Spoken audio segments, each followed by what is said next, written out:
What's up, family? Um, Welcome to another episode of the Clifton Brantley Show.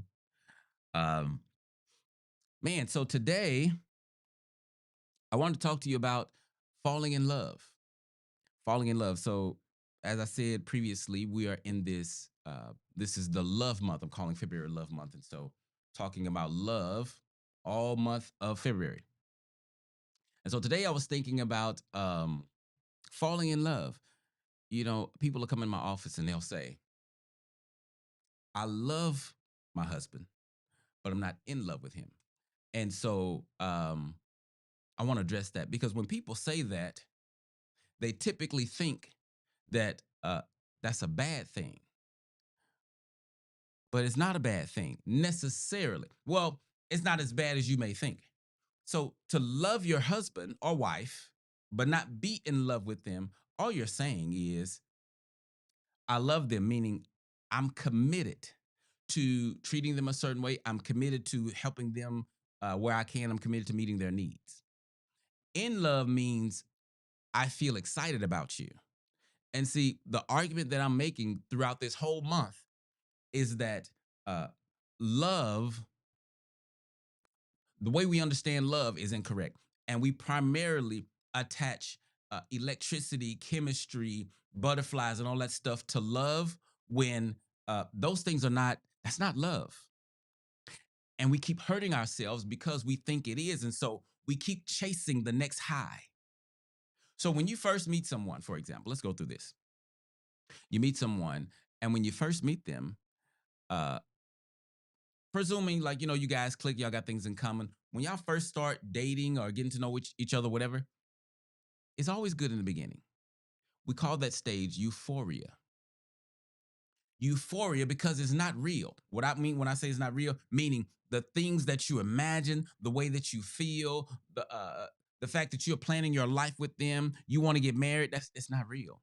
It's not rooted in anything solid. You don't have enough information about this person to know if you want to spend your life with them, but you feel so electric. That's what we call falling in love. All that is an emotional high. An emotional high will not be able to sustain your marriage or relationship. But that's what we call euphoria. So we mistakenly think that the euphoria stage is the place where we make decisions about the future. It's not. The euphoria stage is the place that, so the reason we like each other like that, or, this is how I describe it. The euphoria stage, it's electric and it's passionate and it's all those things on purpose to keep you guys interested in each other so you can get to know each other. But it's not meant to make life altering decisions in the euphoria stage. I'll give you an example. Here's an example.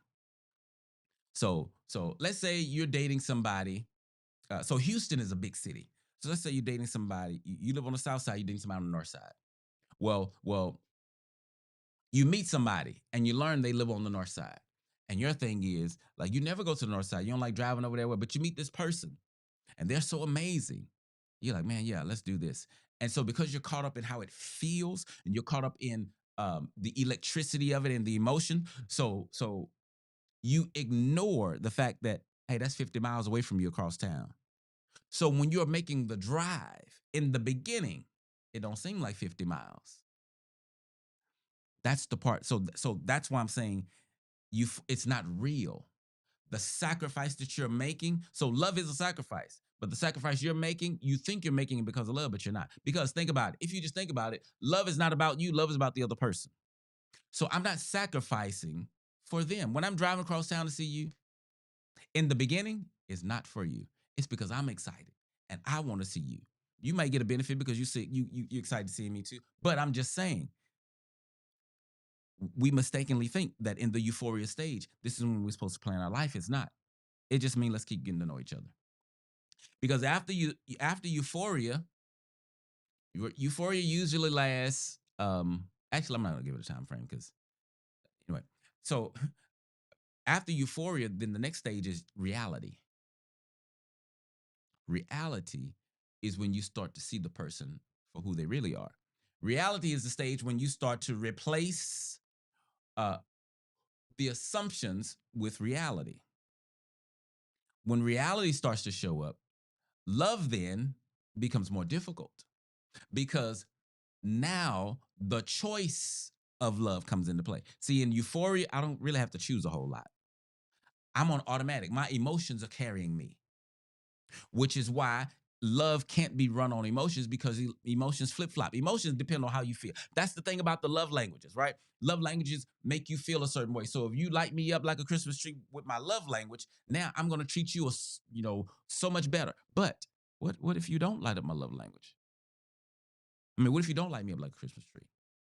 I'm still obligated to love you, like if right if we're in a relationship. But we get to the reality stage and we start to see things that we didn't see before. Start to realize, man, that's a long drive. I got to go to work in the morning. I don't feel like spending the night out there. I don't, and then you start to realize I don't like the way they chew. I don't like the fact that I can't be vulnerable when I'm with their family. You start to, because these things were there in the beginning, but you ignored them because you were in euphoria. But now when reality starts to set in, you start to question if the love you had, if it's still I don't know if I'm feeling them, like this is not working for me. This is not working for me. This is not serving me. By the way, uh when y'all talking about stuff not serving you, I get it. You need to stop doing things that are not serving you to an extent. Y'all take things too far. Because as believers, it's your job to serve. I'm not gonna get on that train. But I'm just saying, I don't want to do nothing that's not gonna serve me. Okay. All I'm saying is don't hurt yourself. That's a slippery slope for pride. So be careful. Now, back to this love thing. So now that the thumbnail said, if it isn't love, then why do I feel this way? Right? New edition coming in April. If it isn't love. So if it ain't love, then what is it? I mean, I feel I can't stop thinking about them. I want to call, I want to be on the phone all the time. I want to be in their presence all the time. Uh, if it isn't love, then what is it? Uh, Unfortunately, it's not one thing. It could be several things. It could be a hole in your soul that you're trying to fill with the excitement of attention. It could be um, you don't feel loved. So it could be the person you met is very needy, and the way that your unresolved childhood stuff is, you need people to need you. So when this man or woman needs you, you light up like a Christmas tree. So you think it's love. Oh, they must fit me. No, you're fooling yourself. It could be, I heard this term today, limerence. I heard limerence? Limerence is uh, actually, you go look up the definition and I'm going to describe it to you. So limerence, the definition I saw today, that's pretty much what we're doing in America. Almost everybody, which is why marriages are failing, because it's all about the chemistry. It's all about the love. It's all about what have you done for me. It's all about it's obsession. It's fueled by emotions. Our marriages are being destroyed because you need your partner to make you feel a certain way, and it's not your partner's job to make you feel a certain way, but we think it is. And so when we don't feel a certain way, you don't love me or you don't make me feel loved. It's not God's job to make me feel loved. God don't make me feel loved. He loves me. If I don't recognize that, I won't feel it. But recognition is my part. He already died. If I don't recognize that as love, that's on me. Same with you. Your partner loving you, if you don't recognize the love, because, I mean, yeah, you made me breakfast, but that ain't no big deal for me. I don't, you're going to hurt yourself because you're going to start to require your partner to jump through hoops that were not designed for them to jump through. And watch this. And if they jump through them, you're going to create a monster that you don't want to deal with. What kind of monster? So maybe they are people pleasing. So they're not being authentic. So they're doing everything that you want. Eventually, that's going to blow back in your face, and your marriage is going to start to, going to continue to deteriorate because it's already deteriorating if one of you being fake. But I'm saying that person then is going to, when they want to take the mask off, you've created this monster where you made them do a certain thing because you wouldn't be happy if they didn't do that. How your life is dependent on what they do. But anyway, if they don't do this, then you can't be happy. So they weren't wise enough, smart enough to not know not to do that. So they did it. And now both of y'all, they feel used. You don't feel loved anymore because you're love deficient because you can't recognize love. And then this person over here is love deficient because they've been working doing the Michael Jackson for blind people for love. You can't see it. That's the performing part. So they've been performing. You've been at the show. Neither one of y'all satisfied. Y'all blaming each other for your issues. And your issue is you. No, you. When I say you, I don't mean you. I mean your enemy. Your biggest enemy is your enemy. Your enemy, not their enemy. Your enemy is your biggest enemy. And when you conquer that, you can love better. Not only can you love better, you can receive love better. Here's what I learned. It was a painful lesson. Not only did I not know how to recognize love, I didn't know how to receive it. And watch this. I still got a challenge. I teach it.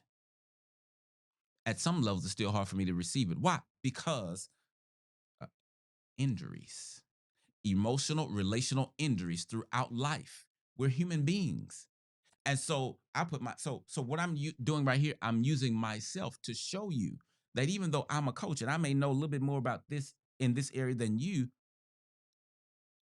I ain't if I ain't got it all together.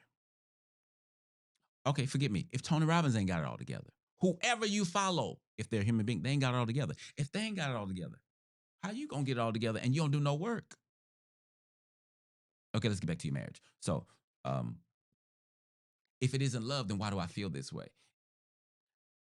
I'm not promoting love is not supposed to feel good. Like when you love somebody when you're with your person, absolutely. I want the butterflies. I want all the stuff. I wanna I wanna wake up thinking about you. I wanna go to bed thinking about you. I wanna make sweet love. I wanna do all that stuff.